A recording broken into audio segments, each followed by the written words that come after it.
নন্দিনীদিকে একটি ব্যাচ পড়িয়ে স্বাগত জানাচ্ছে আমাদের এই আজকে রবীন্দ্রনাথের জন্মজয়ন্তী অনুষ্ঠানে।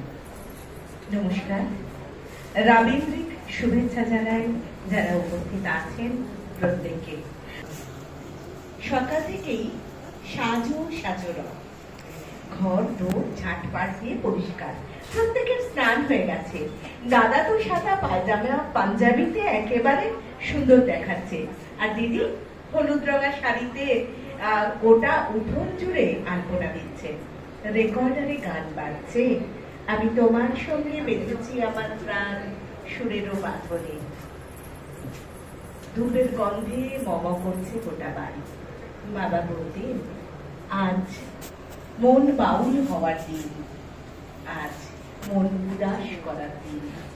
আজ তিনি আসবেন আমাদের বাড়ি, রবীন্দ্রনাথ আসবেন আমাদের বাড়িতে। আজ 25শে বৈশাখ। দীর্ঘ তপ্ত তাপে দুপুরের মধ্যে আমাদের দরজায় এসে দাঁড়ালেন আমাদের পারিবারিক বন্ধু রবীন্দ্রনাথ ঠাকুর। সাদা আলখাল্লায় এই গরমে তিনি এসে দাঁড়ালেন, একজন পূর্ণাঙ্গ মানুষ। বাবা দরজা খুলে তাকে বললেন, আসুন, ভেতরে আসুন। বৈঠকখানায় বসিয়ে তাকে বললেন, ঠাকুর, আপনার আসতে বড্ড কষ্ট হলো, তাই না? এই কদিন যাবৎ জানেন বড্ড বেশি গরম পড়েছে। আসলে আমাদেরই অন্যায় এই সময় এই এত গরমে আপনাকে ডেকে পাঠানো। পথে কোনো কষ্ট হয়নি তো? উনি স্মিত হেসে বুঝিয়ে দিলেন ওনার কষ্ট হয়নি। এমন সময় আমার ছোট বোন নাচতে নাচতে এক গ্লাস জল নিয়ে এসে তার একেবারে গা ঘেঁষে দাঁড়ালো। এক চুমুকে, এক নিঃশ্বাসে গ্লাসের জলটা খেয়ে গ্লাসটা তার হাতে ফিরিয়ে দিল। আমার বোন চলে যেতে যেতে বলল, আমি আপনার ঘরে বাইরের বিমলা। আমি আধুনিকতায় বিশ্বাসী, আমি চাই স্বাধীনতা, আমার সম্পূর্ণ স্বাধীনতা চাই। হতচকিত পরিবেশটাকে বাবা একটু সামলে দেওয়ার জন্য বললেন, আসলে জানেন তো, মেয়েটা বড্ড আধুনিক। ও মনে করে নারীদের আত্মবিশ্বাসী না হলে বোধহয় মুক্তি নেই। স্মিত হেসে রবি ঠাকুর বিমলার কথাতেই সম্মতি জানালেন। এরপর এক থালা মিষ্টি নিয়ে ইউনিভার্সিটি পাশ করা আমার মেজ বোন এসে দাঁড়ালেন। টেবিলের ওপর মিষ্টিটা রেখে বলল, আমি আপনার শেষের কবিতার লাবণ্য। আমি ভালোবাসা পেতে চাই, আমি সবাইকে ভালোবাসা দিতে চাই।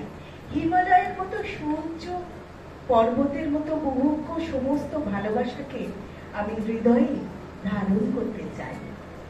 এই বলি রবি ঠাকুরকে একটা প্রণাম করলে তিনি দুহাত তুলে আশীর্বাদ করলেন।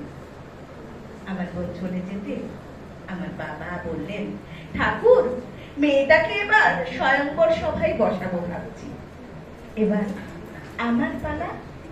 আমার দিকে তাকাতেই আমি মাথা নিচু করলাম। ঠাকুর বললেন, আমার বাবা বললেন, ও ও বড় মূর্খ, বড় সামাজিক। জমিদারের ভোগসত্ত্ব প্রথা বিলোপের পরও নিজেকে রাজা রামমোহন রায় মনে করে।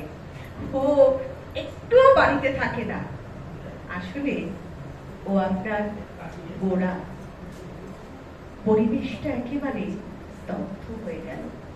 ঠাকুরের দু চোখ দিয়ে অঝরে জল পড়তে লাগলো। পরিবেশটা থমথমে হয়ে গেল। ওপরের চিলেকোঠার ঘরে আমার মা শান্তিনিকেতনের সোনাঝুরি থেকে কিনে আনা সাদা জব্বা পরা রবি ঠাকুরের বড় ছবিটাকে ফুল পাতা চন্দনে সাজাচ্ছিলেন, আর ধূপের গন্ধ ওপর থেকে নিচে ভেসে আসছিল। তিনি জার্মান রোডের হারমোনিয়ামে গাইতে থাকলেন, যদি তোর ডাক শুনে কেউ না আসে তবে একলা চলো। সেই সুর ভেসে এলো ওপর থেকে আমাদের বৈঠকখানার ঘরে। সুর ভেসে গেল গলিতে, পথে, রাজপথে, দেশে, দেশান্তরে আমাদের পারিবারিক বন্ধু রবীন্দ্রনাথ ঠাকুর, আমাদের আন্তরাত্মীয় রবীন্দ্রনাথ ঠাকুর।